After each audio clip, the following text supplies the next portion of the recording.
do reino, né? Até porque o reino não se contribui, o reino se vive. Então o que significa isso? Significa que eu preciso viver a par e passo, a flor da minha pele, o reino dos céus todos os dias da minha vida. Em Atos capítulo 1, versículo 4 diz assim: e comendo com eles, determinou-lhes que não se ausentassem de Jerusalém, mas que esperassem a promessa do Pai, a qual disse ele: de mim ouvistes. Porque João, na verdade, batizou com água, mas vós sereis batizados com o Espírito Santo, não muito depois desses dias. Você perceba que em nenhum momento Jesus coloca prazo. Daqui a 10 dias, daqui a 2 dias, daqui a 40 dias, não.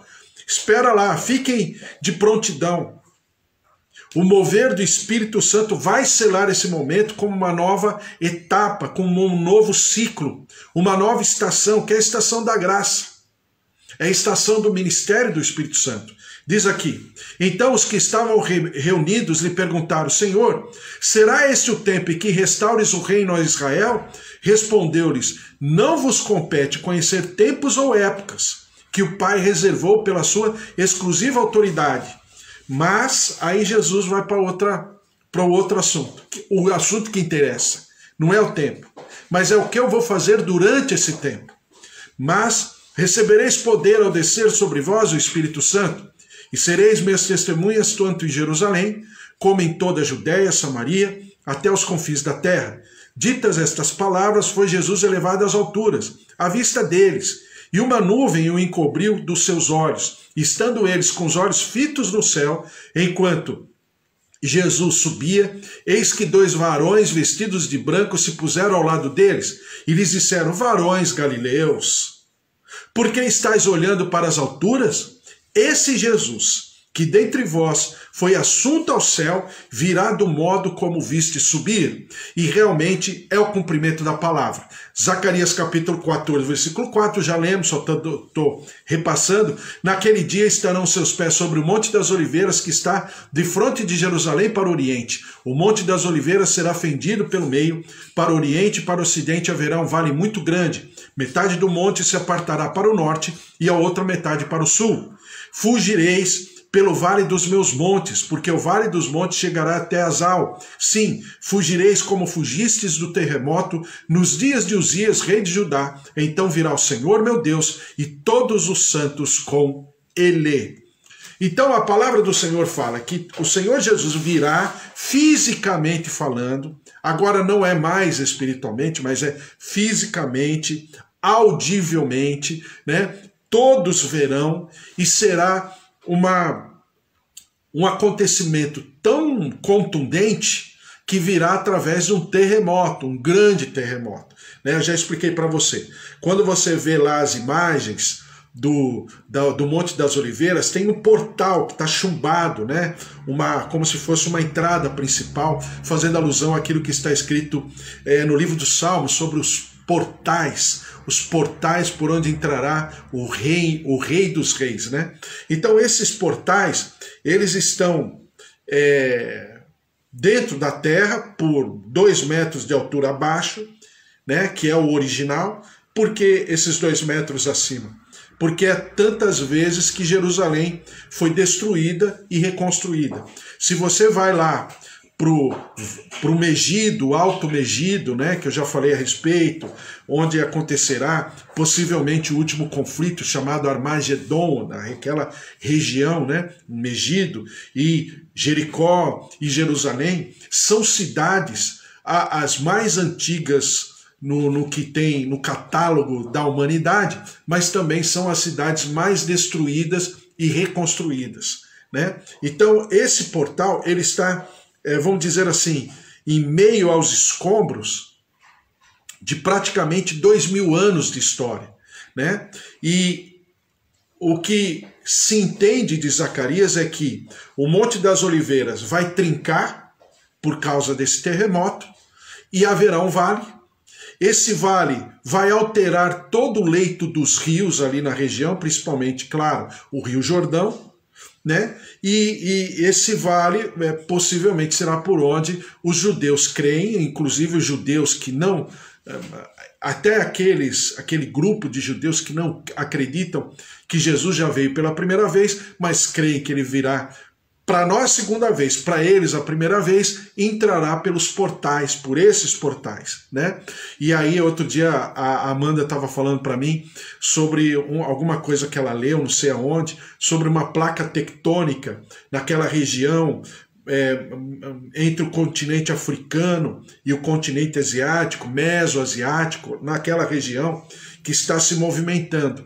Por quê? Eu já falei isso para você por causa daquilo que dizem alguns sobre o desgaste da natureza, né? Aí você vai falar, mas como o desgaste se as placas tectônicas elas estão muito abaixo do terreno visual do planeta Terra, né? São placas que estão abaixo. Sim, são placas que estão abaixo, mas é como se elas, se houvesse naturalmente falando, um movimento dessas rochas internas e que esse movimento ele está, entre aspas, lubrificado pelo petróleo, né? Mas esse petróleo está sendo retirado, que seria como, eu já expliquei para você, eu entendo, como se fosse assim, o que a gente tem nas articulações, porque a gente tem uma certa quantidade de líquido nas articulações, né? E esse líquido é que faz com que não fique osso com osso, não é? Mas se por acaso, por alguma razão, esse líquido for retirado ou vazar esse líquido, acontece o quê? Acontece que a articulação ela começa a ficar diferente. Exatamente o que está acontecendo com o petróleo no planeta Terra, né? Ele está sendo retirado, e porque ele está sendo retirado, está havendo uma alteração natural. E essas placas tectônicas, principalmente aquela placa que eles dizem que é a placa do Pacífico, daí, né, naquela região onde é chamado as regiões que são banhadas pelo Oceano Pacífico, que tem muito mais abalos sísmicos do que as regiões que são banhadas pelo Oceano Atlântico, né? Então, claro que eu não sou estudioso no assunto, mas é o que dizem, é por causa dessas coisas, por causa da intervenção humana.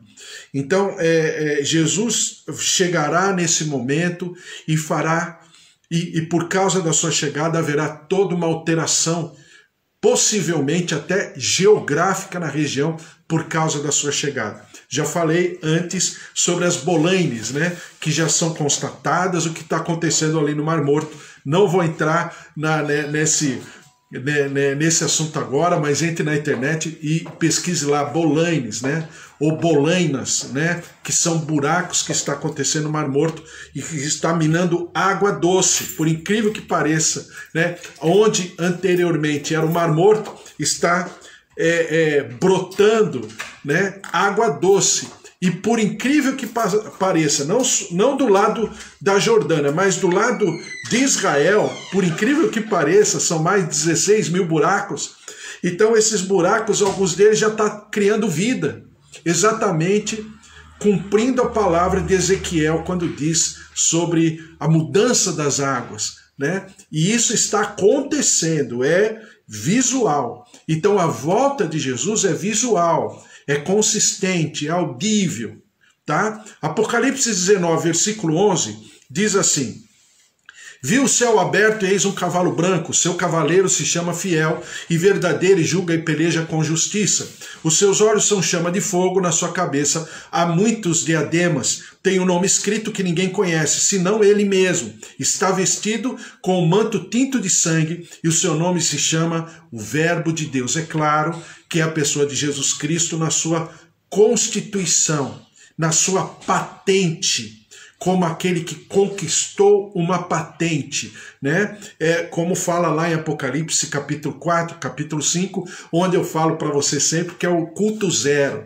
Se não fosse esse culto zero, não haveriam os outros cultos, né? É o culto zero, é o primeiro culto. E diz assim no versículo 14: e seguiam-no os exércitos que há no céu, montando cavalos brancos com vestiduras de linho finíssimo, branco e puro.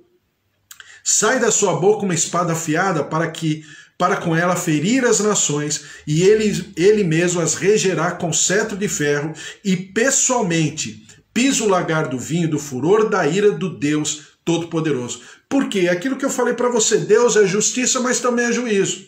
Não tem como ser um e não ser o outro. Se ele é um ser equilibrado, se ele é justiça, por consequência, é também juízo. Então, uma pergunta que eu fiz nesses dias, né, em um dos textos que eu coloquei, uma das lives que eu coloquei assim, né, a pergunta: por que parece que na segunda vinda de Jesus, Jesus é mais duro? Porque ele está vindo na sua condição de justiça. E se ele está vindo na sua condição de justiça, ele está vindo na sua condição de juízo. Então, o cálice da ira de Deus é um fato. Está falado no Antigo Testamento, está falado no Novo Testamento. E se o cálice da ira de Deus é um fato, como nos vacinar contra o cálice da ira de Deus, porque é um fato.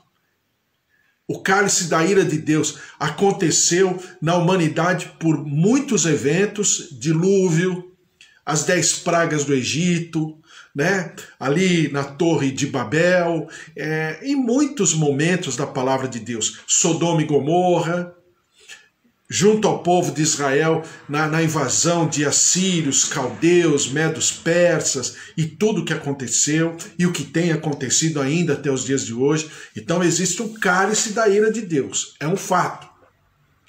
Como fazer para não estar vulnerável a esse cálice?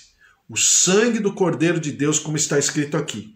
Senão ele mesmo está vestido com manto tinto de sangue, e o seu nome se chama o Verbo de Deus. E seguiam-no os exércitos que há no céu montando cavalos brancos, com vestiduras de linho finíssimo, branco e puro. Por que cavalo branco? O que se diz vamos dizer assim, na cultura daquele momento, daquela época, que cavalo, já falei para você, significa em condição de guerra. Mas cavalo branco significa o quê? Condição de guerra que já venceu. Então o general que entrava numa cidade, numa nação, num território, num reino, de cavalo branco, aquele cavalo branco significava o quê? Que não apenas ele havia vencido com a sua consistência bélica, militar, né? De arma de guerra, mas o cavalo branco significava também o quê? Significava que ele estava ali em vitória, como alguém que havia guerreado e havia vencido. Sai da sua boca uma espada afiada para com ela ferir as nações, e ele mesmo a regerá com cetro de ferro, e pessoalmente pisa o lagar do vinho do furor da ira do Deus Todo-Poderoso. Então ele, Jesus Cristo, ele se habilitou para que nele, através dele e por causa dele, nós, aqueles que temos as nossas vestes, né, lavadas, como diz a Bíblia, alvejadas no sangue do Cordeiro de Deus, nós estamos como que protegidos pelo Senhor Jesus, para que o cálice da ira de Deus, quando se derramar, não encontre em nós ambiente para nos tocar, porque somos bons em absoluto, mas estamos revestidos pelas vestes essas que estão brancas. Por que estão brancas? Porque estão lavadas e alvejadas no sangue do Cordeiro de Deus. Glória a Deus. Tem o seu manto e na sua coxa um nome escrito: Rei dos Reis e Senhor dos Senhores. Então viu um anjo posto em pé no sol e clamou com grande voz, falando a todas as aves que voam pelo meio do céu: Vinde, reuni-vos para a grande ceia de Deus, para que comais carnes de reis, carnes de comandantes, carnes de poderosos, carnes de cavalos e os seus cavaleiros, carnes de todos, quer livres, quer escravos, tanto pequenos como grandes, e vi a besta e os reis da terra com seus exércitos, congregados para pelejarem contra aquele que estava montado no cavalo e contra o seu exército. Mas a besta foi aprisionada, e com ela o falso profeta, que com sinais feitos diante dela, seduziu aqueles que receberam a marca da besta e eram adoradores da sua imagem. Os dois foram lançados vivos dentro do lago de fogo que arde com enxofre. Os restantes foram mortos com a espada que saía da boca daquele que estava montado no cavalo. E todas as aves se fartaram das suas carnes. Então você percebe o quê? De uma maneira clara, poética, de uma maneira simbólica, mas o que significa a vinda do Senhor Jesus na sua condição de glória, na sua condição de Rei dos Reis e Senhor dos Senhores. Todas as coisas se cumprirão, como ele diz assim, no Mateus capítulo 24. Mas se aquele servo, sendo mau, disser consigo mesmo, meu senhor demora-se, e passar a espancar os seus companheiros, e a comer e beber com os ébrios, virá o senhor daquele servo, e em dia em que não o espera, em hora que não sabe, e castigá-lo-á, lançando-lhe a sorte com os hipócritas. Ali haverá choro e ranger de dentes. Então nós, como servos do Senhor, temos que entender, em definitivo, que não haverá naquele momento uma alternativa. Eu, terminando aqui, pelo menos hoje, né? Porque é um assunto, desculpe, maravilhoso. Mas pelo menos, terminando hoje, é exatamente o que eu, por exemplo, me preocupo, e você deve se preocupar comigo, quando a gente assiste, por exemplo, o filme Deixados para Trás. A questão toda, e eu já falei para você, não é se você é se você é meso ou intra-tribulacionista, ou se você é pós-tribulacionista. Isso é de cada um. Eu aprendi o seguinte: tem coisa que não precisa ficar discutindo, até porque são eventos, obviamente, que preocupam os que estão lá do lado de fora e não os que estão do lado de dentro. Por quê? Eu sempre falo para você, nós somos moradores da terra de Gósen. Ainda que haja tribulação ou não haja tribulação, e nós sabemos o que significa, haja vista o que estamos vivendo hoje com a pandemia. A pandemia é um balão de ensaio para que a gente pense a respeito. Então, nós sabemos que nós devemos estar com o Senhor. Por quê? Porque é Ele quem rege a minha vida, com ou sem tribulação, com pandemia ou sem pandemia, com o ambiente mais favorável ou desfavorável. Por quê? Porque eu pertenço ao Senhor. Então é isso que Deus quer que fique bem claro de maneira amadurecida. Voltando à situação do filme Deixados para Trás.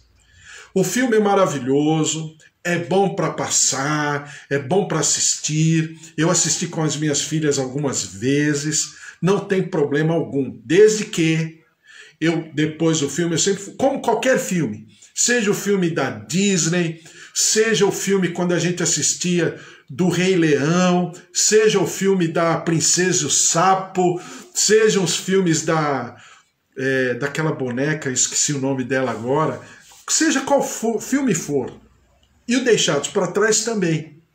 A gente sempre conversa depois do filme, conversava, quando elas eram menores mais ainda, a gente conversava a respeito do filme da seguinte maneira: o que você entendeu do filme?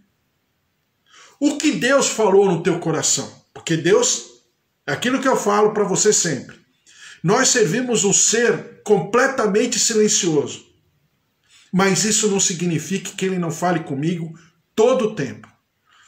Deus é um ser que fala, e Ele fala a todo tempo, não obstante ser o ser mais silencioso que eu conheço. Então eu sempre falo para ela: o que Deus falou com você? Eu quero saber o que Deus falou com você. E quando você pega o Deixados para Trás, qual o perigo de um filme como esse? Que é campeão de audiência no meio evangélico, no meio protestante, no meio cristão, católico, é um campeão de audiência. O problema é que a teologia não observa, seja pré, seja pós, seja meso, seja intertribulacionista, seja quem for, a teologia não observa aquilo que está ali no filme. Qual é? Que haverá uma segunda chance. Que é, por exemplo, o que a cultura católica entende como purgatório. É uma segunda chance. Então, o que a Bíblia está dizendo muito claramente, e o que Jesus está falando, e você percebe nos textos de Mateus, agora, quando não vai dar tempo de ler, eu vou ler amanhã, no texto que a gente vai ler em Mateus 25, de que não tem segunda chance. Ou eu me preparo para a volta do Senhor Jesus agora, ou eu penso e avalio a minha vida, faço uma conciliação de contas diante do altar do Senhor e busco e encontro um caminho de arrependimento, ou então eu viverei exatamente aquilo que é o cálice da ira de Deus. Ponto. Era exatamente o que Jesus estava falando para religiosos, entre eles saduceus, herodianos, zelotes, fariseus, não é? Que a gente já leu sobre eles muitas vezes, escribas, rabinos, mestres do templo, sacerdotes, mestres das sinagogas, chefes das sinagogas. Por quê? Porque Jesus falava, olha, ou bem, vocês se abram para entender, ou bem, vocês viverão o resultado das suas escolhas, como diz lá em Isaías capítulo 3, versículo 10. Então, nós precisamos entender de que não é um ambiente, não é uma máscara, não é uma caixinha, não é uma liturgia, não, é a minha vida com Deus. A minha vida com Deus que precisa ser trabalhada. Porque senão, aquilo que exatamente o Senhor Jesus diz, pode vir a acontecer. O que é eu entrar nas bodas do Cordeiro com as vestes erradas. A gente já leu a respeito. É eu entrar nas bodas do Cordeiro completamente desassociado de toda a responsabilidade que eu preciso ter. Então, é uma responsabilidade. E eu preciso trabalhar isso a par e passo na minha vida, assim como eu trabalho para outras situações e circunstâncias, assim como eu busco alimento, eu preciso buscar o meu Deus cada dia mais em nome de Jesus e operacionalizar esse reino como embaixador do rei, como representante do céu aqui na terra, por onde eu estiver, seja no meu trabalho cotidiano, seja na minha casa, na minha família, nas minhas férias, nas minhas diversões, assistindo filme, aonde eu estiver, porque o deixados para trás deixa. E dessa maneira, deixa uma teologia que não existe, que haverá uma segunda chance. Em nenhum momento na palavra existiram segundas chances. O que existiram, sim, foram espaço de tempos muito grandes entre aquilo que Deus falava e aquilo que Deus estaria cumprindo mais tarde. Por quê?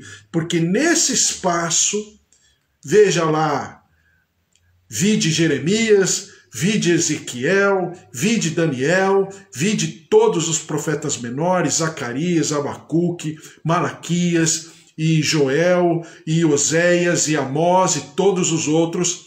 Exatamente isso. Porque Deus, aos olhos de quem estava ministrando, falando, Deus parecia lento. Deus parecia que havia se esquecido daquilo que ele havia falado. Por quê? Exatamente é esse tempo que eu chamo das 70 semanas de Daniel, né? A semana de número 69 para a semana de número 70. Por que demora tanto? Porque esse ato tão extenso, tão estendido, exatamente para que eu e você trabalhemos as nossas vidas. E, em segundo lugar, possamos ser instrumentos de trabalho do Espírito Santo na vida daqueles que estão ao nosso redor. Amém? Glória a Deus, falamos e conversamos e agora vamos orar e colocar tudo isso diante do Senhor em nome de Jesus. Pastora Mara que está aqui, a Mariquinha é intercessora, também a... eu não sei o nome. Bispo Antônio que está aqui, a Amanda que está aqui, a Cari. Oi, Cari.